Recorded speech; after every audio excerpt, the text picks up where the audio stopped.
Hey, what's going on, guys? My name is Dave here with Go Gamers, and today we have a Nintendo Switch Lite that is having water damage issues. So let's go over to the upper cam and see if we can be able to get this done an easy and quick way. So let's see what we got.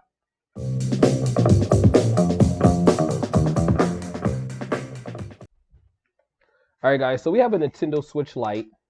Um, it has water damage, and the thing about it is when it turns on, and you guys may or may not have a similar issue. Water damage can do a ton of different damage depending on where the water came in at, how much water was it, how much water you dropped it in, how long you let it stay in the water. It could depend on a different number of factors. Now this one right here is just showing a blank screen, so that lets me know that okay, it's obviously something going on with a flex cable or something like that. So I want to see if we can be able to get this easily repaired, and hopefully this can be able to help you guys out at home if you're looking for an easy solution on repairing your water damaged console. Hopefully we can get this done an easy way. Obviously it's still a 50-50 chance where we can't get it done an easy way, and we're actually going to have to do some hardcore repair work on this. And if so, then if you guys can't do it yourselves, you can ship it in to us and we can do it for you. So let's go over to the upper cam and see what we got. Now there's going to be 4 screws. What you're going to need is you're going to want to need what's known as a tri-wing screwdriver. I think I have a link down below in the description on where you can be able to get a screwdriver like this from. If not, just go to Amazon and type in tri-wing screwdriver. Then we have a small Phillips screwdriver, which you will use to take out the 2 screws up top from here, and 2 screws at the bottom. So that's 8 screws altogether. Right, we're going to lift this cover off, and there's going to be a Phillips screw right here, right here, right here, and right here. So just a couple more Phillips screws, and now we're inside the console. That's how easy it is. I know a lot of people think of taking something apart as very intimidating, but it's not really. And this is how deep we really want to look at it. Now we know a couple things, that the screen isn't turning on and we're having issues with it.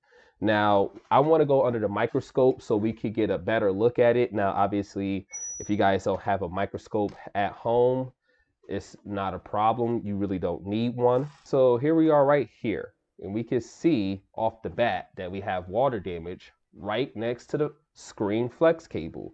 Now this is what controls the actual screen for it to be able to turn on and off. Now we see we do have an issue right there, and I want to go over to the upper cam and show you guys exactly where we're at. Now this is where we're looking at. We're looking at this board over here. We can see the water damage. We can see the outline of it. Also at home, you guys might want to look over here as well.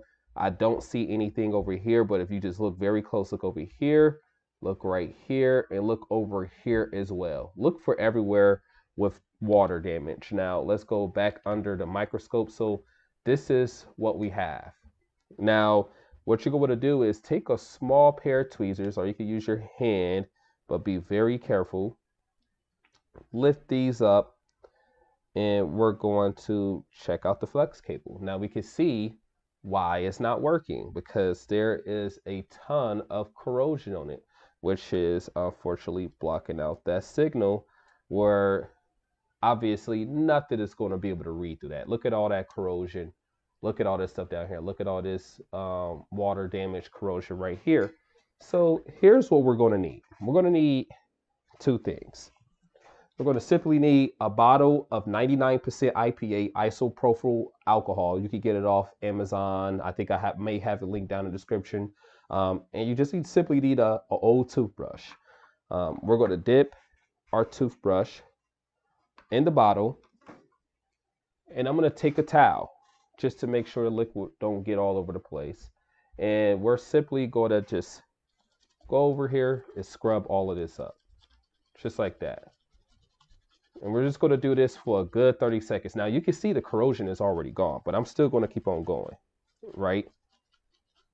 I'm just going to scrub, get this whole area cleaned up from all of that water damage. Now what I'm doing now is I am taking the toothbrush, taking it inside of this towel. I'm drying off the toothbrush because now it's time to start drying it. So now let's go back under the microscope. I'm just going to simply take the towel and just dry it up.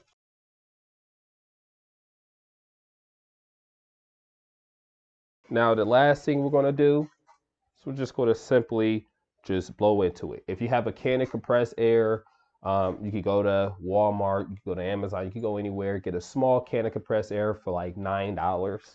And I have an air compressor, so I don't need a small can of compressed air. And what I'm going to do is I'm just going to just blow into there just to make sure I blow out any debris, and we're going to get that done. So let me actually let this charge up a little bit, and I'm going to come right back.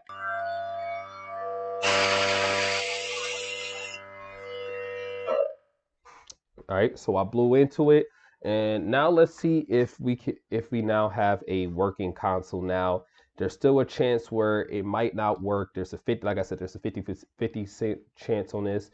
We may have to, unfortunately, may have to replace those connectors. Hopefully, we don't need to replace those connectors. Hopefully, the water damage wasn't too bad on there. Now, if this does work for you guys at home, please go ahead, like this video. Let me know down in the comments if this did work. If it didn't work, go ahead and let me know as well. Also, if it did work, subscribe to the channel. We make a ton of repair videos, and I'm going to try to help you guys be able to repair your consoles at home. So let's go back over to the upper cam.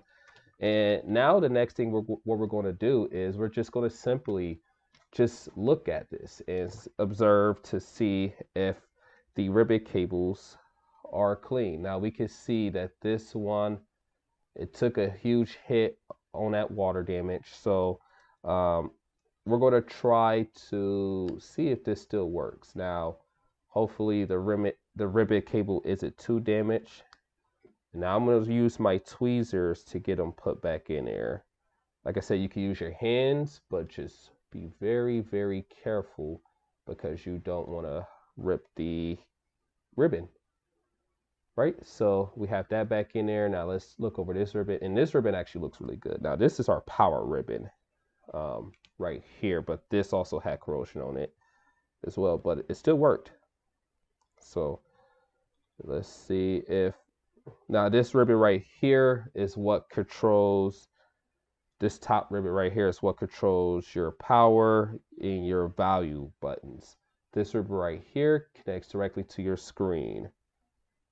Okay, you see how I just shut that one closed. So hopefully we do have power. We can power this on, and we can see if this works now. So now what I'm going to do is I'm going to go back over to the upper cam, and let's see if we now have a working console. All right, guys. So I kind of just confidently just put this entire console back together.